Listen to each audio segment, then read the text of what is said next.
സ്വർണത്തിന്റെ വില കഴിഞ്ഞ 2 ദിവസമായിട്ട് താഴോട്ടാണ് കേട്ടു. സംസ്ഥാനത്ത് സ്വർണ്ണവിലയിൽ വീണ്ടും വൻ പവന് 6,240 രൂപയാണ് കുറഞ്ഞത്. 1,11,120 രൂപയായി. ഗ്രാമിന് 830 രൂപ കുറഞ്ഞ് 13,890 രൂപയായി. ഷഹബാസ് ഉണ്ട്. ഷഹബാസ്, തുടർച്ചയായിട്ട് സ്വർണത്തിന് വില കുറയുന്നുണ്ട്, പൊന്നിന് വില കുറയുന്നത് അല്പം ആശ്വാസമാണ് കല്യാണ മാർക്കറ്റിലൊക്കെ.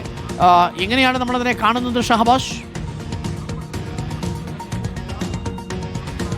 അരുൺകുമാർ, 4 ദിവസം മുൻപാണ് സ്വർണ്ണവില സർവ്വകാല റെക്കോർഡിലേക്ക് എത്തിയത്. 1,31,000 രൂപയിലേക്കാണ് സ്വർണം എത്തിയത്. ചരിത്രത്തിൽ ഇന്ന് വരെ കാണാത്ത വിലയായിരുന്നു അന്ന് കയറിയത്. ഇന്നിപ്പോൾ ഇതാ ചരിത്രത്തിൽ ഇന്ന് വരെ കാണാത്ത വില കുറവ് സ്വർണ്ണവിലയിൽ ഉണ്ടായിരിക്കുന്നു. വലിയ ഇടിവാണ് ഇപ്പോൾ 4 ദിവസത്തിനകം തന്നെ ഉണ്ടായിരിക്കുന്നത്.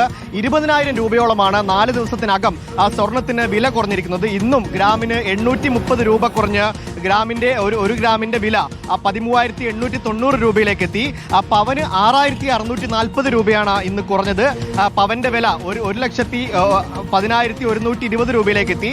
4 ദിവസത്തിനിടെ നേരത്തെ പറഞ്ഞതുപോലെ 20,000 രൂപയുടെ കുറവ്, വൻ ഇടിവാണ് സ്വർണത്തിന് രേഖപ്പെടുത്തിയിരിക്കുന്നത്. അന്താരാഷ്ട്ര മാർക്കറ്റിലെ വില തന്നെയാണ് കേരളത്തിലും പ്രതിഫലിക്കുന്നത്. ഡോളർ ശക്തി ആർജിച്ചതാണ് സ്വർണ്ണവില കുറയാൻ പ്രധാന കാരണമായി പറയുന്നത്. അമേരിക്കൻ സാമ്പത്തിക നയങ്ങളിലെ മാറ്റമാണ് ഡോളറിനെ ശക്തി ആർജിച്ചത്. വരും ദിവസങ്ങളിലും സ്വർണ്ണവില ഇടിയാൻ സാധ്യതയുണ്ട് എന്ന് തന്നെയാണ് സാമ്പത്തിക വിദഗ്ധർ വ്യക്തമാക്കുന്നത്. കഴിഞ്ഞ 4 ദിവസത്തിനിടെ ഉണ്ടായ വില ഇടിവ് അത് ചരിത്രത്തിൽ ഇന്ന് വരെ കാണാത്തതാണ്. സ്വർണത്തിന് ആദ്യമായാണ് ഈ 4 ദിവസത്തിനിടെ ഇത്രത്തോളം വില കുറയുന്നത്.